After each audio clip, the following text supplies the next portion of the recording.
जय हिंद। आज की वीडियो में हम इंडियन इकोनॉमी में देखेंगे कुछ और महत्वपूर्ण तथ्य जो रह गए हैं उनके बारे में हम देखेंगे। एग्जाम्स में खूब पूछे जाते हैं। ठीक है, तो शुरू करते हैं। भारत में गरीबी निर्धारण का इतिहास, क्या इतिहास रहा है भारत में गरीबी को निर्धारित करने का, तो क्रम वाइज हम देखने का प्रयास करेंगे कि कैसे लोग बीपीएल से नीचे आते हैं और कैसे लोग पॉवर्टी लिविंग से ऊपर आते हैं। ठीक, तो दादा भाई नौरोजी ने सबसे पहला प्रयास किया गरीबी को देखने का। उन्होंने एक पुस्तक लिखी जिसका नाम था poverty and un British rule in India नाम से एक पुस्तक लिखी।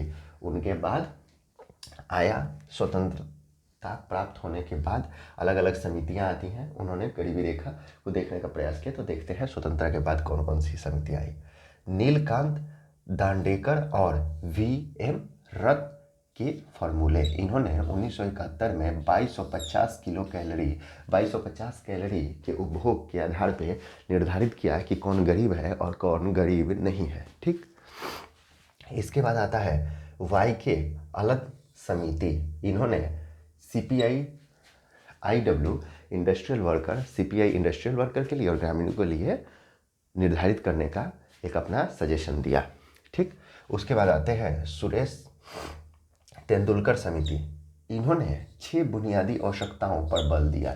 6 बुनियादी आवश्यकताओं का इन्होंने उल्लेख किया, जिसमें शिक्षा, स्वास्थ्य, बुनियादी संरचना, स्वच्छ वातावरण, महिलाओं की काम तथा लाभ के आधार पर गरीबी रेखा को तय करने का प्रयास किया। इसमें प्रति व्यक्ति उपभोग तथा व्यय के आधार पर इन्होंने गरीबी को देखने का प्रयास किया। मतलब इन्होंने 6 तरीके आजमाए कि भाई इस पे गरीबी का आकलन किया जाना चाहिए, गरीबी को देखा जाना चाहिए। और उन्होंने क्या किया कि प्रति व्यक्ति उपभोग व्यय के आधार पर गरीबी का डिसीजन करने का प्रयास किया कि कैसे गरीबी रहेगी, कितना प्रति व्यक्ति उपभोग कर पाता है, इस आधार पर। सबसे जो रिसेंट में है वो है सी रंगराजन समिति। इनकी सिफारिशें क्या थी भाई, तो देखिए, खाद्य एवं कृषि संगठन गरीबी के आकलन उपभोग के पोषण मूल्य अर्थात कैलोरी मूल्य के आधार पर करता है। तो इन्होंने भी देखिए, खाद्य यूनाइटेड नेशन की एजेंसी है। ठीक, तो यूनाइटेड नेशन की जो एजेंसी है वो क्या करती है भाई, तो गरीबी का आकलन करती है उपभोग के पोषण मूल्य या फिर कैलोरी मूल्य के आधार पर। कौन करता है? यूनाइटेड नेशन की एजेंसी खाद्य एवं कृषि संगठन। ठीक, ये क्या करती है कि कितना कोई उपभोग करता है उस आधार पर आकलित करती है, गरीबी का निर्धारण करती है। तो इन्होंने भी इसी का सहारा लिया, सी रंगराजन समिति ने। ये क्या बोले कि ग्रामीण क्षेत्र में जो 972 रुपया और शहरी क्षेत्र में जो 1407 रुपया, बड़ा इंपॉर्टेंट है ये दोनों। 972 रुपया जो ग्रामीण इलाकों में है उससे नीचे उपभोग कर रहा है, इसका मतलब वो गरीब है, और उससे ऊपर उपभोग कर रहा है तो वो गरीब नहीं है। जबकि शहरी क्षेत्रों में 1407 रुपया से नीचे जो उपभोग कर रहा है, शहरी क्षेत्रों में थोड़ा ज़्यादा रखा गया है।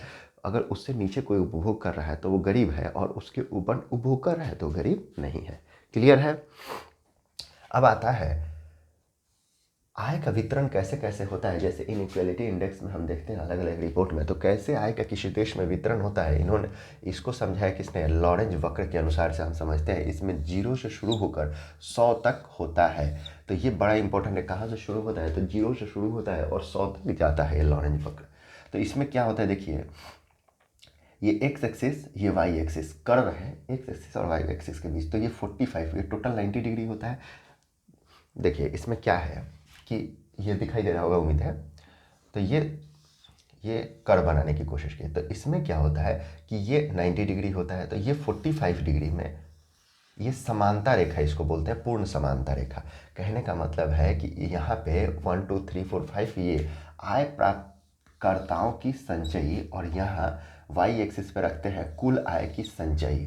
तो आय प्राप्तकर्ताओं का संचयी, जैसे मान लेते हैं एक लोग यहाँ है, 2 3 4 5 6 7 8 9 10, 10 मान लेते हैं, 1 2 3 4। अब यहाँ मान लीजिए 10 तक आया, 1 2 3 4 5 6 7 8 9 10, 10 तक आया। वैसे ही यहाँ 1 2 3 4 5 6 7 8 9 10, 10 तक आया। अब ये डॉट डॉट डॉट मिलाते हैं यहाँ से, और ये डॉट डॉट डॉट। कहने का मतलब है कि यहाँ 10 रुपया है और यहाँ 10 लोग हैं, और बराबर बट रहा है। मतलब एक लोग के पास 1 रुपया आ रहा है अगर 45 डिग्री पे है तो। ठीक है, अगर ये रेखा कुछ यूं बनेगी। अगर ये कर्व जैसे 45 डिग्री हुआ तो ये पूर्ण समानता है कि यहाँ पे जितने लोग हैं एक्स एक्सिस पे और ये वाई एक्सिस पे, तो पूर्ण समानता की स्थिति में 1 2 3, 3 लोगों के पास 1 2 3, यहाँ 3 लोगों के पास 3 रुपया है, ये डॉट यहाँ मिल रहा है तो 3 लोगों के पास 3 रुपया है। क्लियर। अब अगर नीचे आती है ये जैसे ऐसे बनाते हैं तो इसमें क्या होता है कि ये लोगों की संख्या तो बढ़ेगी शुरू में। जैसे क्या होता है 1 2 3 4, 4 लोगों में कितना, एक, यहाँ एक अगर स्टार्ट होता है यहाँ 0 मानते हैं, यहाँ 1 2 3, तो 4 लोगों में सिर्फ 1 रुपया बटा। जैसे ही हम ऊपर जाते हैं तो ये 3 हुए, यहाँ 4 5, यहाँ पे 3 आया, यहाँ 4, यहाँ 5, 4 5, तो एकाएक शुरू हो गया तेजी से बढ़ना। जैसे जो चौथा आदमी होगा उसके पास एकाएक पैसा अधिक होगा। समझ पा रहे हैं आप। जैसे ही वक्र ऐसे है कुछ, अब ये वक्र कुछ यूं तरीके का होगा तो शुरू में तो अधिक लोग हैं यहाँ और कम रुपया है। क्लियर। अब जैसे ही आगे बढ़ेंगे तो यहाँ देखते हैं तो यहाँ से यहाँ के बीच में ये गैप बहुत कम है, ये गैप बहुत अधिक है और कम रुपया का बंटवारा हुआ। लेकिन इस गैप में जो कम है वहाँ पे एकाएक अधिक रुपया का बंटवारा हुआ।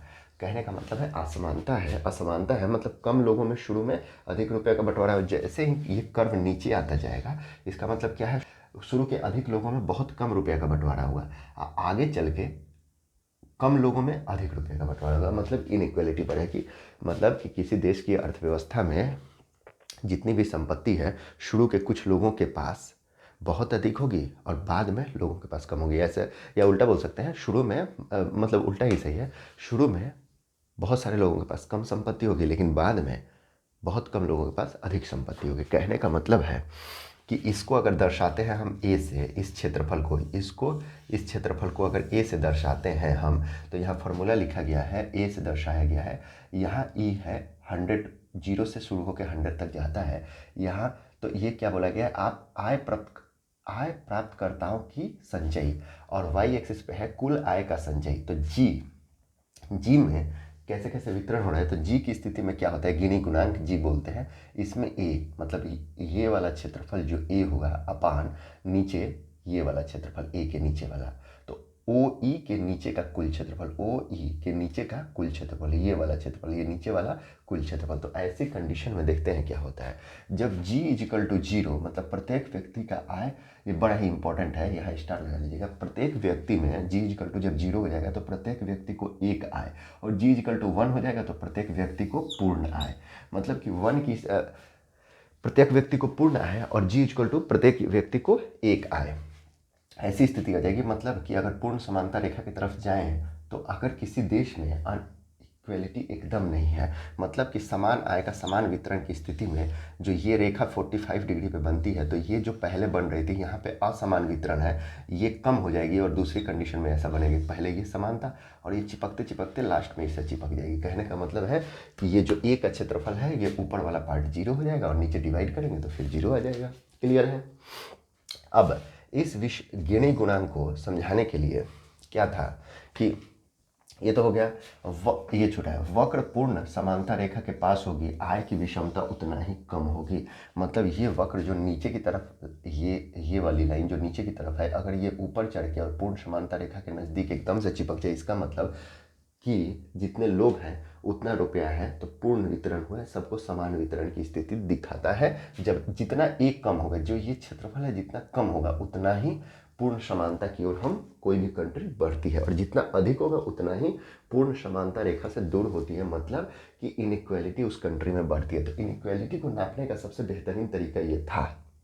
क्लियर। ग्राफ बना के नापे, उसके बाद ग्राफ बना के मापे, उसके बाद क्या था, विषमता समायोजित प्रति व्यक्ति आय की धारणा किसने प्रस्तुत की, तब प्रसिद्ध अर्थशास्त्री प्रोफेसर अमर्त्य सेन ने इसको पेश किया। किसको भाई, विषमता समायोजित प्रति व्यक्ति आय की धारणा, इसको नोबेल अर्थशास्त्री अमर्त्य सेन द्वारा प्रस्तुत किया गया। तो ये बड़ा इंपॉर्टेंट है, पूछ लिया जाता है। इसका फॉर्मूला है W equal to mu into 1 minus g. अब क्या होगा, इससे पता चलता है कि W क्या है, कल्याण है, लोगों का कितना कल्याण हो रहा है, म्यू क्या है, प्रति व्यक्ति आय, और जी क्या है, विषमता की आय। तो देखते हैं कि अगर कल्याण को बढ़ाना है तो म्यू को बढ़ना होगा, या फिर जी को कम रखना होगा। मतलब विषमता की आय को कम होना चाहिए, या फिर प्रति व्यक्ति आय बढ़ना चाहिए। या तो अगर कल्याण बढ़ाना है तो या तो प्रति व्यक्ति आय आप बढ़ा दीजिए, और नहीं तो विषमता को कम कर दीजिए। दो में से एक ही तो होगा। मतलब या तो सबके पास, जैसे किसी कंट्री में 100 लोग हैं और 100 लोगों के पास अगर 100 रुपया बांटना है तो या तो एक एक रुपया सब लोगों के पास बांट दिए, ठीक, तो ये विषमता को कम कर दिए। या फिर सबका वो प्रति व्यक्ति आय बढ़ा दिए। मतलब कहने का मतलब है कल्याण बढ़ाना है तो या तो प्रति व्यक्ति आय बढ़ा दिए, नहीं तो विषमता को कम कर दिए। तो यही तो होगा। और दोनों अगर कर रहे हैं तो अधिक बढ़ेगा, अगर ये भी अधिक हो गया ये भी कम हो गया, दोनों कंडीशन अप्लाई हो रही है तो कल्याण बहुत ज़्यादा बढ़ जाएगा। इसमें होता है डब्ल्यू में वृद्धि होगी यदि म्यू में वृद्धि होगी या फिर जी में कमी होगी। तो समझा दिया मैंने। अब होता है राष्ट्रीय खाद्य सुरक्षा अधिनियम 2013, बड़ा ही इंपॉर्टेंट है। भारत सरकार राष्ट्रीय खाद्य सुरक्षा अधिनियम 2013 लाई, ये एक्ट बन के तैयार हुआ 2013 में। और इसमें क्या क्या प्रावधान थे तो देखते हैं। क्या था कि इसमें कवरेज देना है 47% लोगों को, देश की कुल आबादी का 47% देना है कवरेज, जिसमें 75% शहरी और 50% ग्रामीण होने चाहिए। कुल मिला के कहता है ये कि हम आज कुपोषण का शिकार है भारत, और कुपोषण के इंडेक्स में, भुखमरी इंडेक्स जब भी आती है तो भारत का 101 स्थान है। तो ऐसे में भारत की जनता गरीब न रहे तो उनको पोषण प्रदान करना पड़ेगा। पोषण प्रदान करने के लिए राष्ट्रीय खाद्य सुरक्षा अधिनियम 2013 आया। इसमें क्या प्रावधान किया गया कि 67% लोगों तक पोषण की पहुंच होगी, मतलब कि सस्ती दरों पे अनाज को प्रोवाइड किया जाएगा, ठीक। तो सस्ती दरों का मतलब कि 3 रुपये चावल, 2 रुपये गेहूँ और 1 रुपये मोटा अनाज, प्रति व्यक्ति 5 केजी अन्न होना चाहिए, ठीक। तो ये था तरीका। असल में क्या है कि कुपोषण है तो कुपोषण में हम क्या करते हैं कि सीधा खाना ही प्रोवाइड कराते हैं, क्योंकि एक स्वस्थ शरीर का विकास तब होगा जब उसकी पोषण आवश्यकताओं की पूर्ति होगी, और स्वस्थ शरीर में ही स्वस्थ मन का विकास होगा। जब तक स्वस्थ मन का विकास नहीं होगा तब तक एक स्वस्थ बुद्धि का विकास नहीं होगा। कहने का मतलब है स्किल डेवलपमेंट नहीं हो पाएगा। कुल मिला के ये है कि अगर पोषण नहीं प्रोवाइड करा रहे हैं तो एक तो कुपोषित बच्चे होंगे, और कुपोषित बच्चे होने के बाद आगे चल के उनका कुपोषित शरीर होगा, बड़े होंगे तो कुपोषित शरीर में कैसे हम ये मान सकते हैं कि आगे चल के वो कोई भी मतलब अच्छे लेवल पे एजुकेशन ले पाएंगे, क्योंकि जब उनका शरीर ही स्वस्थ नहीं है तो बहुत चिंता का विषय हो जाता है। ऐसे में खाद्य सुरक्षा अधिनियम लाया गया। तो यही कुछ था कि हम कैसे अपने लोगों को, अपने बच्चों को, या फिर मतलब अपनी जनसंख्या को पोषण प्रोवाइड करा सकते हैं। अब इसमें क्या आता है कि राष्ट्रीय खाद्य सुरक्षा अधिनियम 2013, इसमें कवरेज था 67%, 75% शहरी और 50% ग्रामीण को इंक्लूड किया गया। प्रति माह 5 किलोग्राम खाद्यान्न, और जिसमें चावल था 3 रुपया, गेहूँ था 2 रुपया और मोटा अनाज 1 रुपया था। काफ़ी पूछा जाता है, बहुत ही इम्पोर्टेंट है। इसमें था गर्भवती महिलाओं और माताओं को, जो माताएं हैं जो बच्चे को जन्म दे चुकी हैं, उनको बच्चे के जन्म से पहले और बच्चे के जन्म के बाद, गर्भावस्था के दौरान या फिर बच्चे के जन्म के 6 महीने बाद तक भोजन तो देना ही है। उसके अलावा क्या देना है, कम से कम 6,000 रुपया प्रति माह देना है, ताकि वो अपने बच्चे की आवश्यकता जो भी है, उनके शरीर पे जो भी खर्च होता है वो कुपोषित ना हो पाए। क्योंकि जब माता कुपोषित नहीं रहेगी तभी तो बच्चा कुपोषित नहीं रहेगा। तो यही कुछ है। आहार, जब माता को जब अच्छा आहार प्रोवाइड कराएंगे हम, साथ ही साथ वित्तीय कुछ सहायता देंगे, तभी तो हम ये कामना कर सकते हैं कि उनके बच्चे भी कुपोषित नहीं होंगे, ठीक। अब क्या होता है, एक कॉन्सेप्ट आता है फोर्टिफिकेशन। फोर्टिफिकेशन क्या है कि देखिए, जो हम खाना प्रोवाइड कराते हैं, अभी भारत सरकार फोर्टिफिकेशन पे काम कर रही है।